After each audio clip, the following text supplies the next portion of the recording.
Good afternoon, ma'am. Firstly, we will start with your introduction. So please give us your introduction. Definitely. Firstly, I want to thank all of you to come here and take my interview for this assignment of yours, and pleasure to give you my interview. I was in Jakarta and Singapore for 15 years, where I headed my own family office fund. Essentially, this is my 10th year back in India. Did investments, then went back to advisory. I'm connected with 400 plus global investors. We pick up global deals as well as Indian deals. In total, we have done 185 investments in 40 countries. This is in this month we are closing 7 more deals. Apart from which, we are sector agnostic, and we do typically a $1 million to $100 million deals. Given a 350 plus talks, 7 times award winner, namely top 10 women leaders in wealth management 2021, Woman Entrepreneur of the Year 2021 and 2023. World Women Congress awarded me to be a global woman leader, and Dr. Kiran Bedi awarded us to be the best financial institution in supporting startups in India. Apart from this, we are sole partners with many companies to make documents, because our documents are globally formatted documents and recognized globally. So we make pitch decks, financial models, valuations, and business plans. We have helped 4 to 5 VC funds with their fundraisers. Apart from this, I have launched my own angel network, which is called Avinya Angel Network, which is in the process of streamlining. Essentially, this is all about this. We will further proceed with the questions. So my first question to you is, what is your investment focus and thesis? We typically do a $1 million deals to a $100 million deals. We don't do idea stage at all. Apart from which, we are sector agnostic. We are all over India and in abroad, so we pick up all kinds of deals: Fin-Tech, EdTech, Agri-Tech, D2C consumer brands, AI, robotics, health tech deals. So essentially, we do all kinds of deals. So my next question is, can you share few examples of companies you have previously invested in? So when I initially come to India, I had invested in mother and baby products, some fashion, clothes fashion deals. Apart from which, I had invested in one fintech deal as well. That was a very small amount. Okay, ma'am. My next question would be, what stage of startups do you usually invest in? What Stages. Typically, we were investing before. So we, through Convanto, now we help startups raise funds. So we help them get in touch with the right kind of investors. So essentially, we are an investment banking firm right now.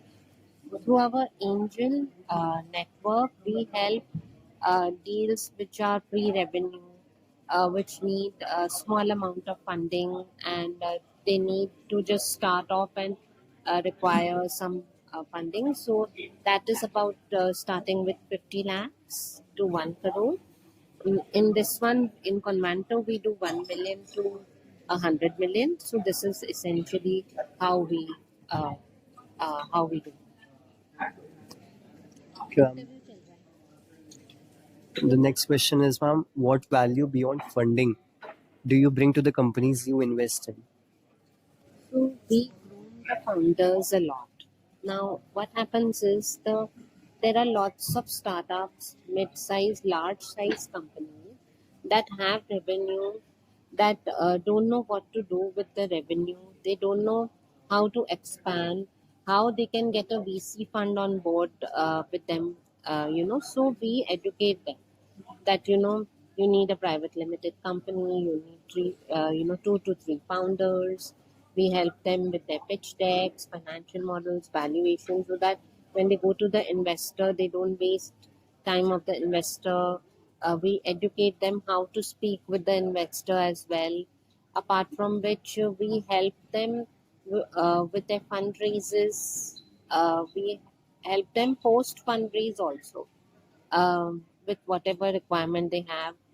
We open our entire network to these founders so that they can even extract business from our network.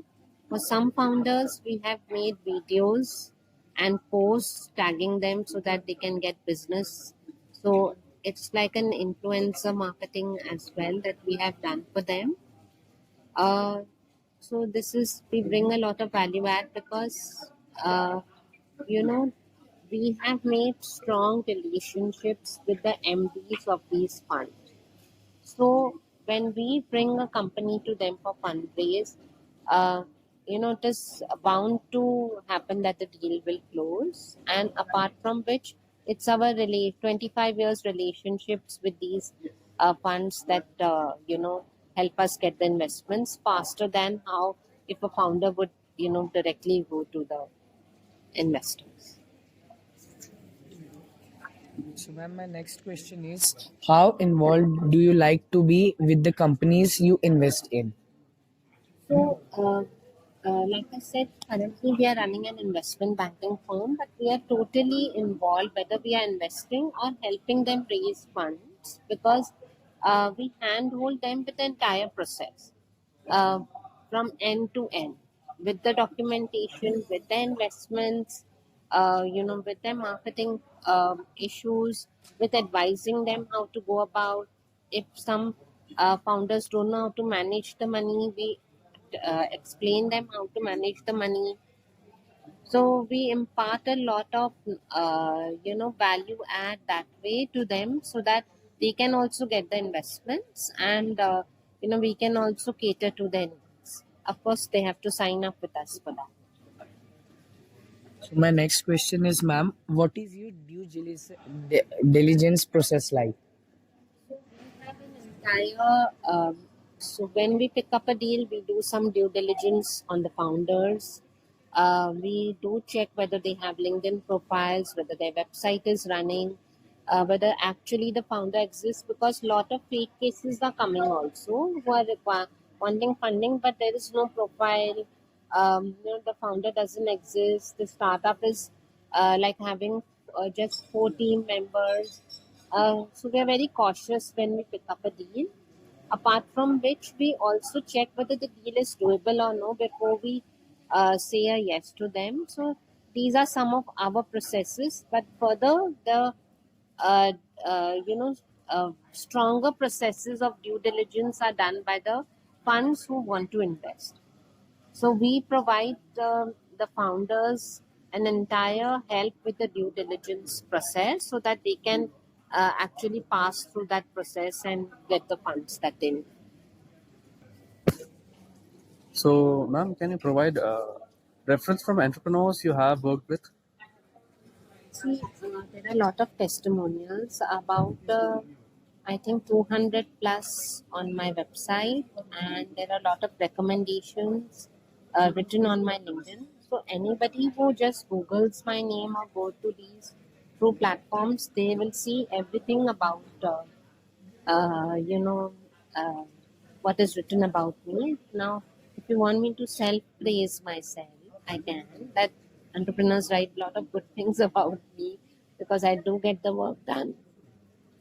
I do help them with a lot of things. I'm always proactive in answering their messages, at any time of the day so that they don't feel that we are not doing the work. And of course, we do get the work done as well. Like I said, we've closed a lot of deals, even helped VC funds with their fundraising. And that is a good number. Yeah. So, ma'am, my next question is, how do you assist startups in achieving it? How do I? How do you assist startups in achieving the goals, achieving their objectives? See, the startup founders and the big size, small size companies that come to us, already their founders have a vision. Now, our goal as an investment banker is to help them with the fundraise so that they feel they have achieved that target that they are looking for, or they have received the funds which will help them grow, and they have a good backing of a VC fund that will essentially help them move from step A to B or B to C, so that they can grow further in their technology, their marketing, maybe growing, expanding in further cities. So I think this is how we help them, but essentially the vision is of the founders only, because it's their baby. They understand it more than us. For us, it's more of helping them understand the whole scenario, connecting them to the right people, getting them the right kind of VC funds or HNIs or angels, helping them with the right kind of guidance as to how to, present themselves in front of the investors with the help of creating these documents that we mentioned. We also help VC funds to create their documents because they were also looking for investment. So we do this whole process, which involves a lot of time, energy, resources, and I think that is why we also give a lot of master classes. We give a lot of talks. So any founder that comes and just hears us also, they get a lot of value add that way, so that they know how to go about it. Yeah. One more question. What are some common reasons you pass on investment opportunities? Pass the. Yes, ma'am. So, see, what happens is that it is the hard earned money of the investors that is put into a startup. Now, naturally, if they don't see any track record of the founder, or we don't see any track record of the founder, and he just wants to not take any risks, he wants the investor to take risks. So that is when one thing we would want to knock down an opportunity. Many We have had two cases where founders bought a car with the investment money. Some treated cancer. So this kind of practice we don't really encourage. Apart from which, if they don't have a private limited company, if there are not 2 to 3 founders in the team and which complement each other, if we don't see them making revenues at all, if they don't have a website, or they are completely at idea stage and they're just because startup is a buzz, they are getting into it. So we do reject a lot of deals that come to us. In a day we get over 1,000 deals, but we reject most of them because we can pick each and every deal that comes to us. We just pick up the deals that we feel we can cater to, and that the investor might want to invest in those. They can grow also. Yeah, so that they can grow also. Otherwise, usually we do reject a lot of deals. And we also look at humble founders. Now, what is humble? Humble doesn't mean you're submissive. Humble means that you are ready to pivot, you're ready to understand, you're grounded with your mind. And if we get very high, egocentric founders who don't listen to us when it comes to giving them a realistic number for valuations, or they are too aggressive with the investors, we don't pick up those deals, because we have seen founders being really aggressive with the investors, and they really can't hear a no. So all these factors we do look at, because naturally for us also how they behave. See, what is entrepreneurship? If you don't, if you've studied or everything, you have all the knowledge, you have all the education and everything, but you don't know how to behave. You don't know how to sell yourself. You don't know how to balance your emotions. then I think that also, that is also one reason you might get rejections.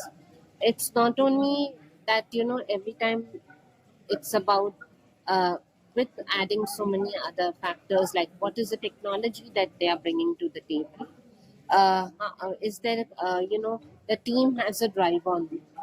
Are you a storyteller or not? So simple things like that, are you able to connect with everybody nicely? So I think that, I think overall we need to be warm in how we behave, how we talk. See, failures will happen. We will get opportunities. We will lose opportunities. But how we, deal with those, and how we come out of those, in the end, that what stays with us. One one mistake and everything goes for a toss. So this is. And my next question to you is, can you share some insights on current market trends and areas? So I think D2C is really upcoming. AI, as you can see, I usually like health tech startups more because I think they are solving a lot of larger problems related to health. Like we have some good life sciences companies that have come to us, particularly one where they are testing the saliva of the students, and with that they are able to derive their behavior and a career path. So I think that's really awesome because sometimes students are confused. So these kind of things, usually I like. Then there is another one wherein, they are replacing chemotherapy in life sciences, doing something for, diabetes and high sugar levels in patients. So these are some of the things that really, are trending. D2C consumer brands, of course, you will see a lot many. We have a pet company, they are doing a lot for pets. I think something unique, We also have an agri-tech company that is making floor cleaners, hand washing, hand washing liquids with natural stuff like orange peels, etc. So I think that is something that I usually look at. We have a lot of tech deals also. We have 2, 3 IT deals that have come to us. Apart from which, we have a deal in menopause. Now, menopause is something which is not spoken about.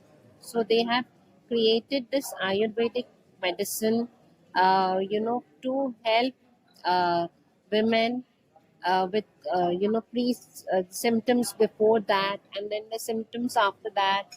They also talk to a lot of women, they consult. So I think these kind of things that are solving a larger problem. Now I'll tell you, I went to a masters union the other day, and there was this group of students that were pitching. Now what have they created? An app to help men get education about women's menstruational problems. Now, can you imagine the kind of barrier they have broken? Because how many men understand how to deal with women in those stages, and what is it that she is going through? And so it is such a great thing. So these kind of issues also we look into. I mean, companies that we do look into. So I think it's very, very awesome. Everybody comes up with a very unique idea, unique thing that they are doing to solve a larger problem, which is not only helping them to have that business, but also helping so many other people around them. So I think that is what um, we work towards. All these innovative ideas that you're bringing on, and those basically helps a lot of larger problems to solve. Yeah. So I mean, how many of the student boys would want to understand what the women go through? I mean, it's such a big barrier because it can be an ego issue for some families and say, hey, what are you doing? So, uh, how many people speak about something like menopause?